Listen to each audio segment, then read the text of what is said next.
Fatou, une femme douce et silencieuse, est humiliée et chassée de chez elle par son mari Bakari, qui la traite comme une servante sans valeur. Ce qu'il ignore, c'est que Fatou est l'héritière cachée d'un empire financier laissé par sa mère. Après son départ, elle retourne discrètement à la capitale, rouvre les coffres du passé, et réveille sa vraie identité, Fatou Diawarambaye. En silence, elle rachète des entreprises, sauve des femmes, construit des centres, et finit par devenir une figure respectée dans tout le pays. Pendant ce temps, Bakari, tombé dans la misère et trahi par sa nouvelle femme, découvre trop tard la vérité. La femme qui l'a chassée est devenue une reine. Mais Fatou ne cherche ni vengeance, ni trône. Elle revient au village, tend la main aux oubliés, pardonne, sans jamais oublier. Et lorsqu'elle quitte définitivement Kelumba, elle laisse derrière elle un message gravé dans les cœurs. Le respect, ce n'est pas quand on devient riche. C'est quand on existe aux yeux des autres, même pauvres. Le bol de riz brisé.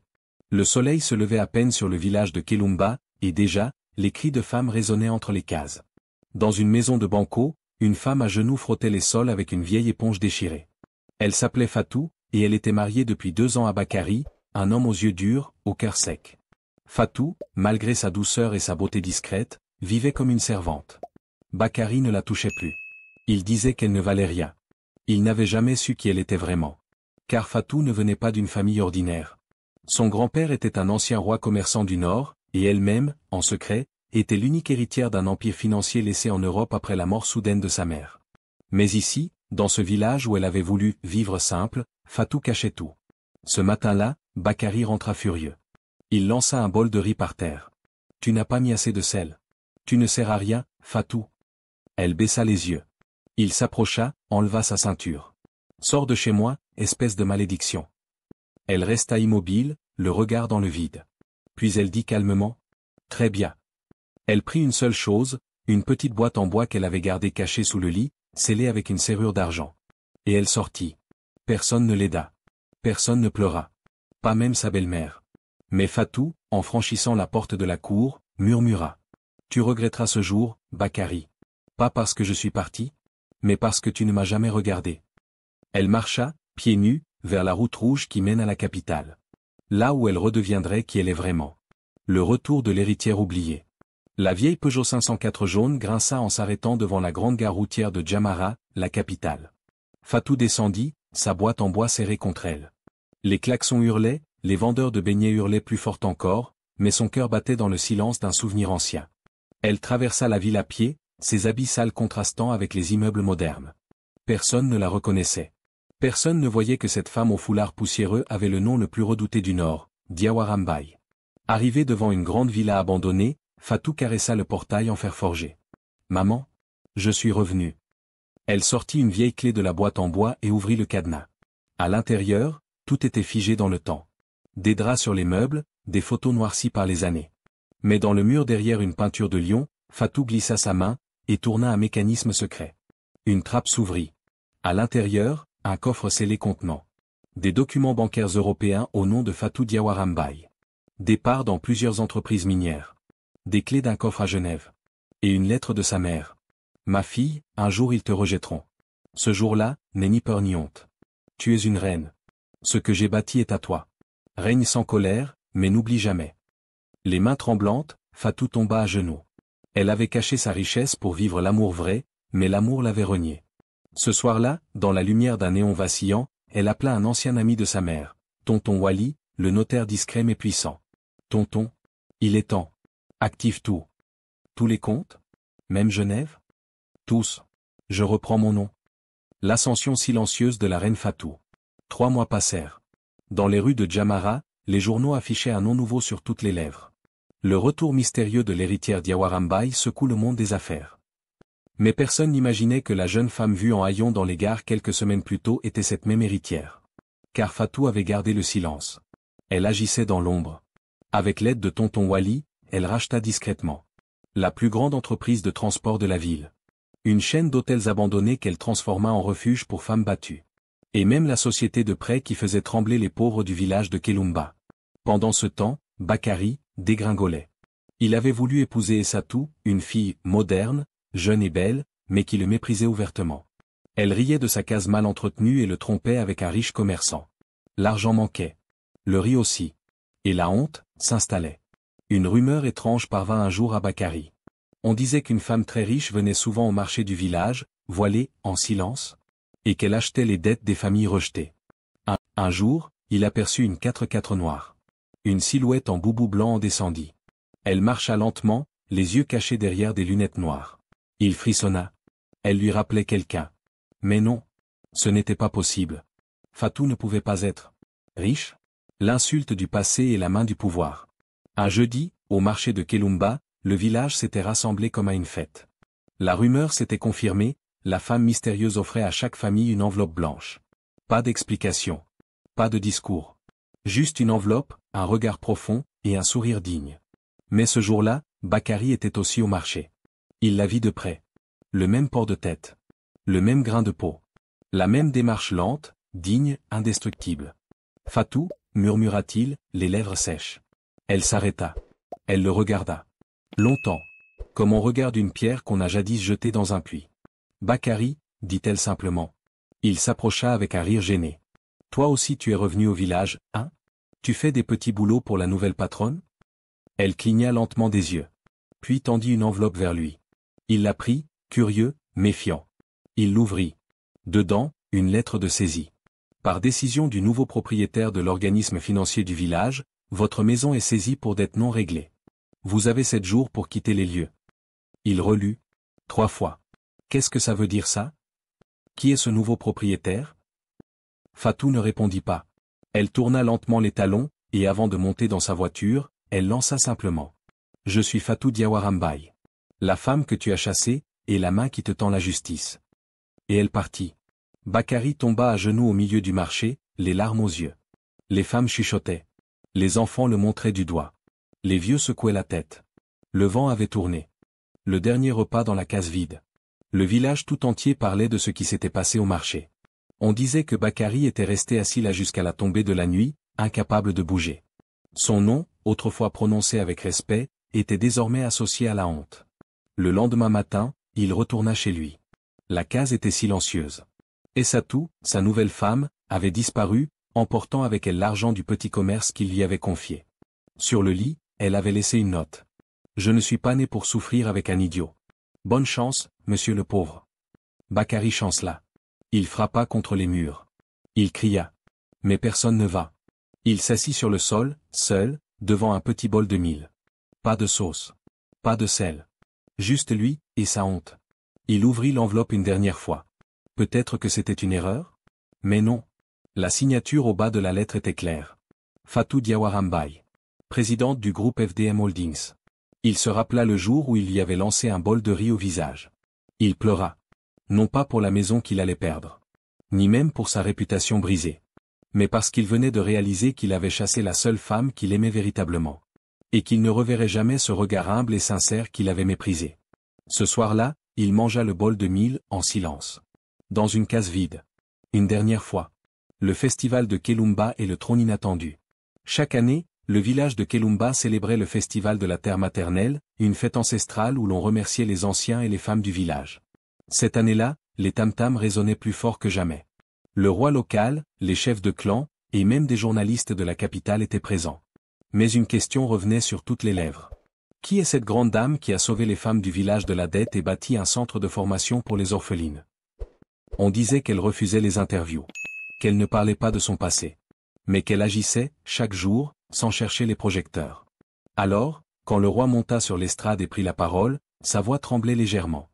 Nous devons aujourd'hui honorer une fille de ce sol, une reine qui n'a pas demandé de couronne, mais qui mérite un trône. La foule se leva. Et soudain, dans un silence sacré, Fatou apparut. Voilée d'un tissu indigo tissé main, elle avança lentement, le cœur lourd mais la tête haute. Bakary, lui, observait de loin. Sale, amaigri, debout sous un arbre.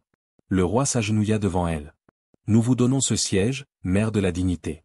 Que votre nom soit prononcé avec gratitude. Mais Fatou prit le micro, pour la première fois publiquement. Je ne veux ni trône, ni statut. Je veux qu'on écoute les femmes silencieuses. Qu'on n'attende pas qu'elles deviennent riches pour les respecter. Et je veux qu'on n'oublie jamais que parfois, la main que tu méprises peut être celle qui te nourrira demain. La foule acclama. Certains pleuraient. Même les griots cessèrent de jouer. Bakary tomba à genoux. Personne ne le regardait. Et dans sa gorge, il n'y avait plus de mots. Juste un nom, Fatou. Le message de l'ombre et la leçon gravée dans le sol. Quelques jours après le festival, le village entier parlait encore du discours de Fatou. Mais elle, loin de savourer sa gloire, restait discrète. Elle ne vivait ni dans un palais, ni dans un hôtel de luxe. Elle s'était installée, dans l'ancienne case abandonnée de son enfance, restaurée en silence. Chaque soir, elle s'asseyait sous le baobab, face à la tombe de sa mère. Et elle lui parlait. « Maman, je n'ai pas répondu à sa haine par la vengeance. Je l'ai laissé regarder sa propre chute. » Un soir, un garçon du village, petit, curieux, vint lui porter une lettre. « C'est le monsieur triste, il m'a dit de te la donner. » Il pleurait. Fatou lut la lettre de Bakary. « Fatou, ce n'est pas ton argent que je regrette. C'est ton silence, ton absence, ton regard que je ne reverrai plus. Pardon de t'avoir chassé, pardon d'avoir cru que la pauvreté te définissait. Que Dieu te protège pour tout ce que tu fais. Bakary ?» Elle plia la lettre. Elle ne répondit pas. Mais le lendemain, sans un mot, elle alla déposer devant la case vide de Bakary. Un sac de mil. Une lampe solaire. Et une pierre plate, gravée avec soin par un sculpteur aveugle qu'elle avait sauvé de la rue. On ne piétine pas la terre d'où l'on vient. Car c'est elle qui te nourrira quand le ciel t'abandonnera. Bakary lut la pierre. Il la serra contre lui comme un talisman. Et dans son cœur, naquit pour la première fois un silence humble. Celui des hommes qui ont tout perdu, sauf la mémoire de leurs fautes. Le dernier choix de Fatou est la porte qui ne s'est pas refermée. Les saisons passaient. Fatou n'était plus une rumeur. Elle était une légende vivante. Son nom était inscrit sur les murs d'écoles, d'hôpitaux, et même dans les chansons des griots. Mais elle, dans son cœur, n'avait jamais oublié. Pas la douleur, pas l'humiliation. Pas cette nuit où elle avait quitté la case de Bakary, sans rien. Un jour, un ministre venu d'Abidjan lui proposa de rejoindre le gouvernement régional comme conseillère à l'économie solidaire. « Vous êtes une lumière pour les femmes de ce pays, Madame Diawarambaye. Il est temps que votre voix entre dans l'histoire. » Elle sourit, mais demanda un délai de réflexion. Ce soir-là, sous la lune, elle se rendit dans l'ancienne case vide de Bakary. Elle n'y était pas retournée depuis. L'herbe avait poussé entre les briques fendues. Une chèvre dormait devant la porte. Et Bakary, amaigri mais sobre, tressait des paniers pour les enfants du village. Il la vit. Se leva. Fatou. Elle ne dit rien. Elle entra. La case sentait le silence, la repentance, la solitude. Elle s'assit. Lui aussi. Un long silence. Puis, « Je ne suis pas venu pour te punir. Je ne suis pas venu pour te sauver. »« Alors pourquoi es-tu venu ?» demanda-t-il, la voix tremblante. « Pour te dire ceci, malgré tout, je n'ai jamais cessé d'espérer que tu changerais. Pas pour moi. Pour toi-même. » Elle se leva. Avança vers la porte.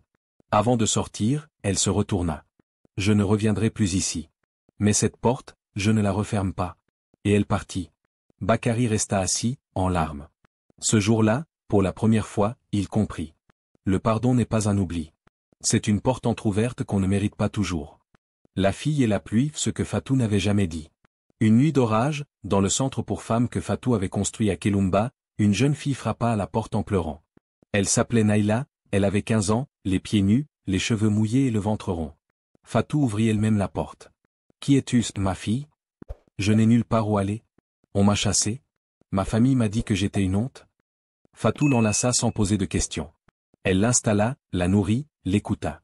Et cette nuit-là, en regardant la pluie tomber, un souvenir douloureux refit surface.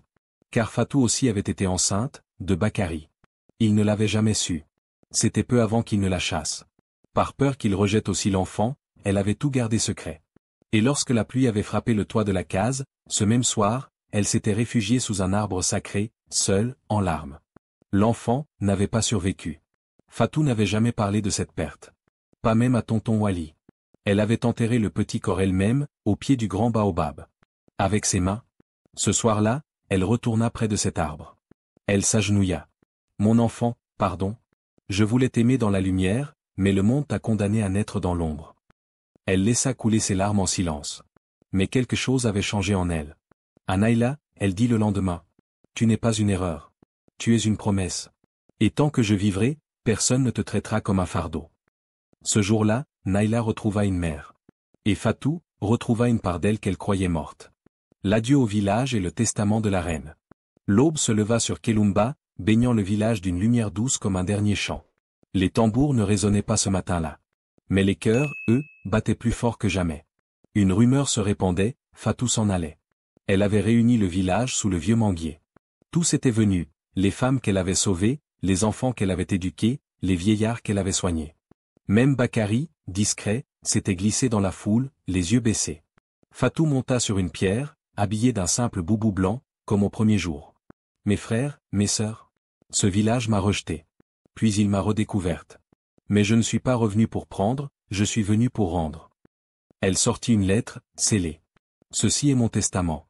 À compter de ce jour, tous les biens que je possède ici, terre, école, dispensaire, centre, commerce, appartiendront à une fondation au nom de ma mère, Kadidiatou Diawara. Aucun politicien, aucun commerçant, aucun homme ne pourra les vendre. Ils sont à vous. Des larmes coulèrent dans la foule. Puis elle descendit, marcha lentement, et s'approcha de Bakary. Je ne suis plus ta femme. Tu ne seras jamais mon roi. Mais je ne veux pas que tu sois un homme brisé. Alors vis, apprends, et ne reproduis jamais ce que tu as fait. Bakary tomba à genoux. Il posa sa tête sur ses pieds. Mais Fatou le releva doucement. Tu n'es pas un chien, Bakary. Tu es un homme. Sois-le enfin. Elle partit. Sous les chants des griots, les bénédictions des femmes, et les regards des enfants. Son 4x4 s'éloigna, soulevant la poussière rouge de la terre de Kelumba. Mais dans cette poussière, elle laissait un héritage. Et une légende. Fatou Diawarambaye. Chassée un jour, reine pour toujours. Fin de l'histoire, mais pas de l'émotion. Merci d'avoir regardé cette histoire jusqu'au bout. Si elle vous a touché, si elle vous a rappelé que l'amour peut tout changer, même quand on vient des ordures, merci à vous. À toi qui regardes en silence. À toi qui pleures en secret. À toi qui te bats chaque jour. Tu n'es pas seul. Tu n'es pas oublié. Abonne-toi pour d'autres histoires vraies, puissantes et inoubliables. Laisse un commentaire, un like, et partage cette histoire, peut-être qu'elle changera le cœur de quelqu'un. Ils étaient pauvres. Elles étaient rejetées. Mais grâce à l'amour, elles sont devenues légendes. À très bientôt. L'histoire jamais racontée.